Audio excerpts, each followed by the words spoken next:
Murder Victims' Families for Human Rights is an organization of surviving families of murder victims who are opposed to the death penalty. We're US-based, but we work internationally. And we are people who oppose the death penalty because we believe it's a violation of human rights, of the right to life. And we aim to be the voice of victims in the global debate about the death penalty. We came here to Korea at this time because it's a historical moment. Korea is about to mark the 5,000th day without an execution, and we're here to be in solidarity in support of people in Korea who want to make the end of the death penalty permanent. Yeah, my father was murdered on June 1st, 1988. My mother and my father were in their living room watching a sports game on television. There was a knock on the front door.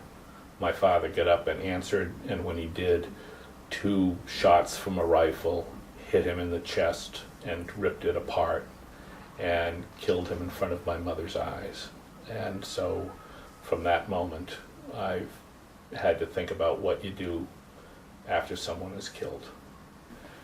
Well, my father actually was more of an inspiration to me and my 6 brothers and sisters. He was a leader in the way that a simple man who cares about his family and tries to be a good neighbor is a leader. My opposition to the death penalty is because I have values that he gave me, and part of the values were respect for life. And I don't want to see ritual killing by public employees as a kind of a tribute to my father's life. That's not what my father was about. He was a very caring, compassionate human being. Oh, after my father was murdered, I felt incredible anger, and I also felt emptiness more than anything else. I couldn't figure out what to do about the tears of my mother, about the empty chair that was at the kitchen table where my father used to sit, about the pain in my heart. But at some point, I realized I could not change the past, even if I wanted to, that there was nothing I could do to bring my father back from the dead. But what I could do is make some decisions about the future. And so I try to lead a life after my father's murder that celebrates his life and gives meaning to it. Well, I was opposed to the death penalty before my father was murdered, but I didn't have to give it a lot of thought. But several days after my father was murdered and the people who did it were arrested, an old friend of mine came up and said to me that he hoped the killer was executed. He wanted the killer to be executed so myself and my family and my mother could get some peace. And I did not know what to say because he knew that I had opposed the death penalty before my father was murdered, but he assumed that since my father was murdered, I would have changed my position. And I thought about that, and I realized that if I changed my position on how I felt about the death penalty because my father was murdered, that would only give over more power to the killer, because not only would I lose my father, but I also would lose my values.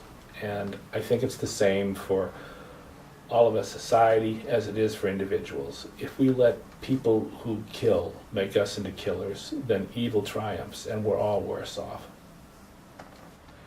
Well, you know, the only real justice that you could have is if you could exchange the life of the person who's on the ground, who's in the ground, for the life of the person who took it. But we can't do that. But I believe in justice. I think we need to hold killers accountable. I think we need to put them in prison to protect us and to punish society, but to punish people. But what I don't believe is that we should violate human rights and kill someone else. It does not bring anybody else back.